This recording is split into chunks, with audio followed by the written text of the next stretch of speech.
Hello hi അസ്സലാമു അലൈക്കും നമസ്കാരമുണ്ട്. റാസ് ഗാർഡൻ്റെ പുതിയൊരു എപ്പിസോഡിലേക്ക് എല്ലാവർക്കും സ്വാഗതം. ഞാനന്ന് നിങ്ങളെ പരിചയപ്പെടുത്തുന്നത് കസ്തൂരി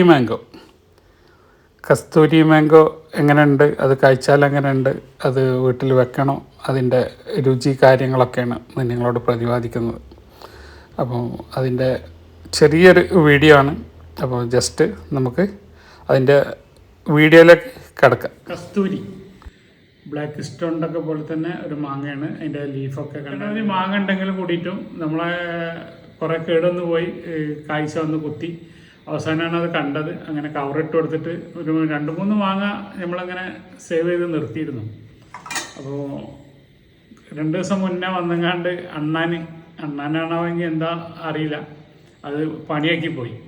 അപ്പോൾ ഒന്നുണ്ടായിരുന്നു, അത് പൊയ്ക്കണതിന് മുന്നേ തന്നെ പൊട്ടിച്ച് വെച്ചതാണ്. ഞാൻ നഷ്ടപ്പെടണ്ടെന്നുള്ളതൊക്കെ എന്തായാലും ഗുണമായാലും ദോഷമായാലും നമുക്ക് അറിയണമല്ലോ. അപ്പോൾ ജസ്റ്റ് അതിൻ്റെ ഒരു റിവ്യൂ ആണ്.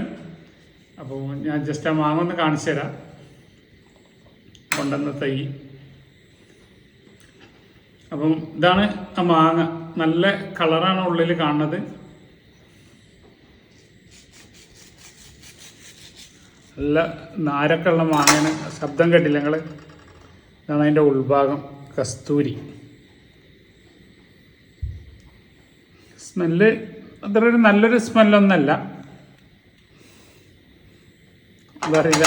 പിന്നെ പണ്ടാരോ പറഞ്ഞാൽ ഇത് പെട്രോളാണ് മണക്കണത്.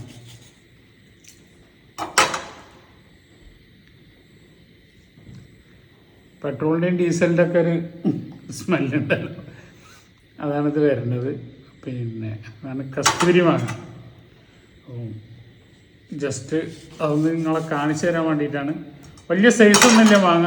ഒരു 150-100 ഗ്രാം അത്രയൊക്കെ ഉണ്ടാവുള്ളൂ. 100-150 ഗ്രാം സൈസിലാണ് വരുന്നത്. അപ്പോൾ അതിൻ്റെ ഫ്ലേവർ കാര്യങ്ങളൊക്കെ ഞാൻ പറഞ്ഞുതരാം. എനിക്കതിൻ്റെ സ്മെല്ല് ഇഷ്ടപ്പെട്ടിട്ടില്ല. ഇനി കഴിച്ചു നോക്കുമ്പോൾ അതിൻ്റെ രുചി എങ്ങനെയുണ്ട് എന്നുള്ളതും കൂടെ ഒന്ന് നോക്കാം.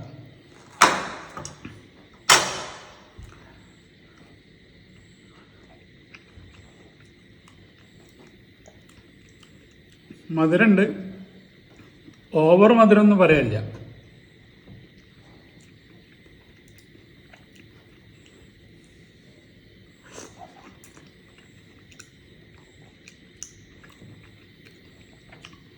നമ്മളൊക്കെ ഒരു പെട്രോൾ പമ്പിലൊക്കെ പോയൊരു മണമാണ് വരുന്നത്. അത്യാവശ്യം മധുരമുണ്ട്. TSM ഒക്കെ ആണെങ്കിൽ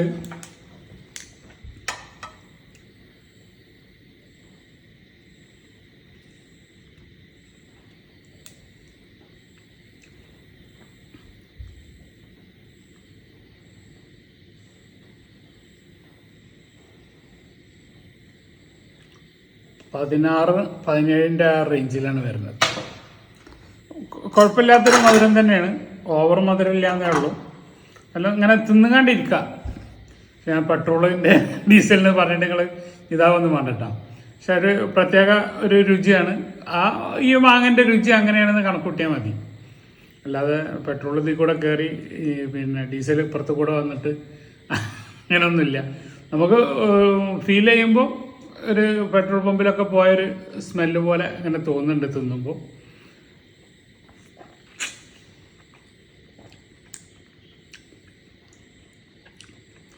കഴിച്ചിരിക്കാൻ പറ്റിയൊരു മാങ്ങ തന്നെയാണ്. ഓവർ ടേസ്റ്റ് എന്നൊന്നും പറയല്ല. നമുക്കൊരു ടോപ്പ് 10-ലോ ടോപ്പ് 20-ലോ ഞാൻ ഉൾപ്പെടുത്തില്ല. പക്ഷെ ഇതിൻ്റെ പ്ലാന്റ് അത് കാഴ്ച നിൽക്കുന്നതും ചിലർ ഇതിൻ്റെ ആദ്യം ബ്ലാക്ക് സ്റ്റോൺ എന്ന് പറഞ്ഞൊരു പ്ലാന്റ് ഉണ്ടായിരുന്നു. അത് കായ്ക്കൂല. 20 കൊല്ലം 15 കൊല്ലമൊക്കെ ആയിട്ട് ഓരോ നഴ്സറികളിൽ ഇരിക്കുന്നുണ്ട്, ഇപ്പോഴും കായ്ക്കാത്ത.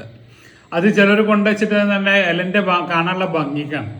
ആ ഒരു പർപ്പസിൽ ഫിറ്റായൊരു മാങ്ങയാണ്. നമ്മളൊരു ചെടി വെക്കുന്ന പോലെ നമ്മളെ വീട്ടിൻ്റെ മുറ്റത്തൊക്കെ വെക്കാൻ പറ്റിയൊരു മാങ്ങയാണ്. ഒരു നോർമൽ മാങ്ങ, ഹൈഫൈ എന്ന് പറയാനൊന്നുമില്ല. എന്താണ് ഈ കസ്തൂരി നമ്മളെ ഇവിടെ കഴിച്ചിട്ട് ഉണ്ടായൊരു മാങ്ങ. അത് കൊണ്ടുവരുമ്പോൾ തന്നെ ചെറിയ മാങ്ങയായിരുന്നു. അപ്പോൾ നമ്മളെ നാട്ടിൽ റെയിനി സീസണിൽ ഇത് എങ്ങനെ ഉണ്ടാവുമോ എന്നൊക്കെ നമുക്ക് അറിയണം. അടുത്ത കൊല്ലമൊക്കെ ഇത് നമുക്ക് അതിൻ്റെ റിസൾട്ട് അറിയാൻ പറ്റുള്ളൂ. അപ്പോൾ അതിൻ്റെ ശേഷമൊക്കെ വാങ്ങി വെച്ചാൽ മതി എൻ്റെ ഒരു അഭിപ്രായത്തിൽ. അത്ര ഒരു ടോപ്പ് വാങ്ങാനൊന്നും പറയാനില്ല. Okay, bye. അബ്ദുൾ റസാഖ്, തിരൂർ.